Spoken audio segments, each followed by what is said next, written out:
ये दुनिया चार चीज़ों का मिक्सचर है। आग, हवा, पानी और मिट्टी। अगर ये चार चीज़ें ना हो तो दुनिया भी ना रहे।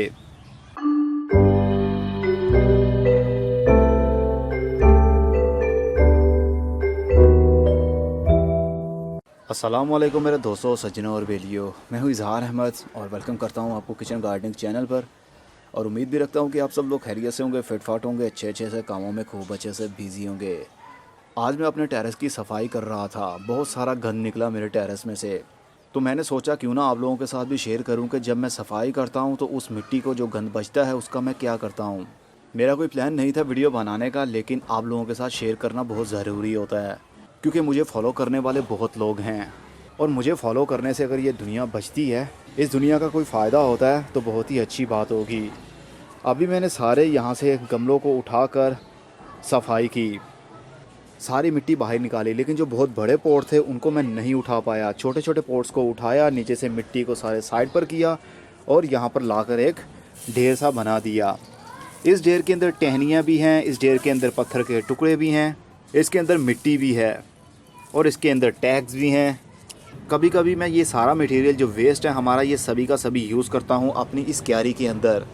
लेकिन अब ये काफ़ी हद तक फिल हो चुकी है क्योंकि बहुत सारा वेस्ट हर बार मैं इसी तरह डालता रहता हूँ। जब भी आप अपने टेरेस की सफाई करें या फिर किसी से करवाएं तो जो मिट्टी, जो मटेरियल बचता है उसको फेंकने मत दें, क्योंकि ये वही मिट्टी है जो हमारे गमलों में से निकली है। अक्सर ऐसा होता है जब हम पाइप से पानी देते हैं तो गमलों से बहुत सारी मिट्टी बाहर निकल आती है। जब हम पौधे को रिपोर्ट करते हैं या जब नया पौधा लगाते हैं या कटिंग्स लगाते हैं या सीडलिंग करते हैं, बहुत सारी मिट्टी हमारी नीचे फर्श पर गिर जाती है। तो वही मिट्टी गंदगी का बायस भी बनती है। जब पतझड़ का मौसम आता है या पत्ते ओल्ड होते हैं तो वो ऑटोमेटिकली झड़ के वो भी फर्श के ऊपर गिर जाते हैं। और बहुत से पौधों की प्रूनिंग हम करते हैं, टहनियाँ भी होती हैं छोटी छोटी, वो भी गिरती रहती हैं। ये सारा कुछ फर्श के ऊपर या ज़मीन के ऊपर पड़ा पड़ा खुद डिकम्पोज भी होता रहता है।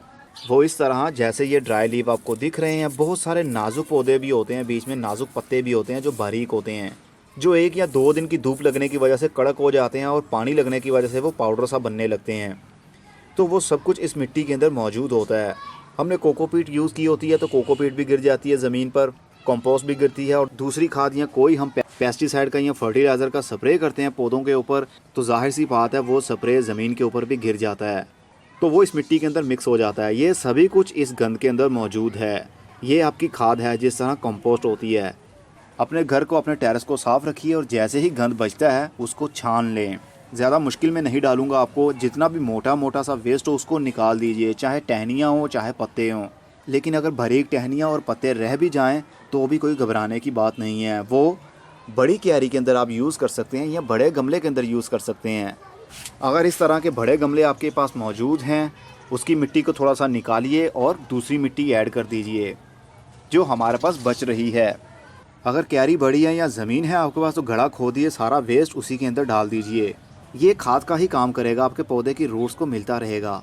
तो मैं ज़्यादातर क्या करता हूँ, सारा इकट्ठा किया गंद, और मेरे पास ये स्ट्रेनर है, छाननी है, इससे मैं मिट्टी को और वेस्ट को छान लेता हूँ। इसके अंदर मैं डालूँगा सारा ये वेस्ट। जो मोटी मोटी टहनियाँ आपको दिखें उनको मत डालिए, सिर्फ वो डालिए जो इस जाली के हिसाब से अंदर आ जाए। उसके बाद इसको हिलाइए थोड़ा सा,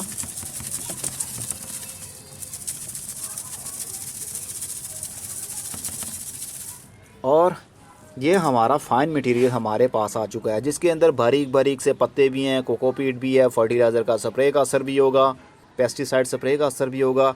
तो ये कंप्लीट आपका खाद का काम करेगा, मिट्टी को पोरस करेगा, मिट्टी को नरम करने के लिए मदद करेगा। अगर आप चाहें तो पत्ते भी डाल सकते हैं, जैसे कि ये हैं। अपनी कंपोस्ट बीन के अंदर जहाँ पर आप कंपोस्ट बना रहे हैं उसके अंदर इन पत्तों को डाल दें। इनमें ग्रीन पत्ते भी होंगे और ड्राई लीव्स भी होंगे। ग्रीन पत्ते काम करते हैं नाइट्रोजन बनाने के लिए और ड्राई लीव्स काम करेंगे कार्बन का। दोनों चीज़ें जब मिल जाएंगी तो जल्दी डिकम्पोजिशन में इजाफा होगा। मैं तो इसी तरह करता हूँ। और जो प्लास्टिक बच जाता है और जो बहुत मोटी टहनियाँ होती हैं उनको मैं यूज़ नहीं करता, क्योंकि ना तो ये गमलों के अंदर आती हैं टहनियाँ मोटी, और ना मेरे पास ज़मीन है कि जिसके अंदर मैं इनको दफन कर दूँ, क्योंकि लकड़ियों को ज़मीन के अंदर दफन कर देने से वो पड़ी पड़ी खुद ही गल जाती हैं और डिकम्पोज होकर मिट्टी का ही हिस्सा बन जाती हैं। इसलिए आप यूज़ कर सकते हैं अगर आपके पास सोर्स है तो। पहले पहले मैं ये सारा वेस्ट पकड़ता था बीच में ही प्लास्टिक होते थे, बीच में ही पत्थर के छोटे छोटे टुकड़े होते थे, जिस तरह सीमेंट के, ईंट के टुकड़े।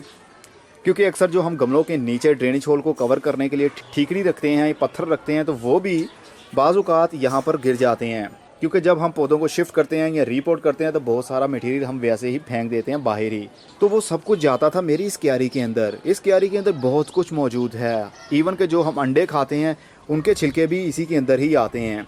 हमारे किचन में जितने भी अंडे फ्राई किए जाते हैं उनके छिलके एक जगह पर एक शॉपर के अंदर स्टोर किए जाते हैं। 1 महीने के बाद मुझे मिल जाते हैं और उनको मैं छत के ऊपर ला के ड्राई करता हूँ। पहले 3 या 4 दिन सन ड्राई करने के बाद, सूरज की धूप में ड्राई करने के बाद इस क्यारी में बारीक बारीक करके हाथ से ही इस तरह मैं डाल देता हूँ। ये देख सकते हैं कितने सारे ही होंगे।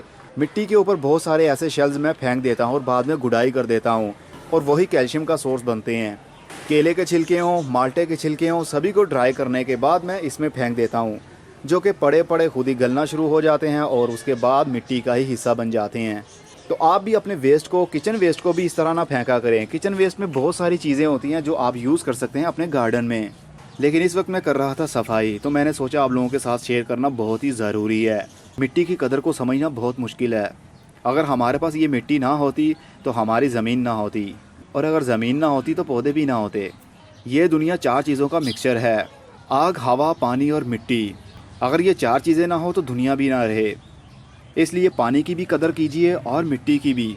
पानी को ज़ाया होने से बचाइए। जिस तरह ये नलका आप देख रहे हैं, अगर इस तरह का नल आपके पास लगा हुआ है तो पानी टपकता रहता है हर वक्त, तो उसको ठीक करवाइए। पानी को ज़ाया होने से बचाइए।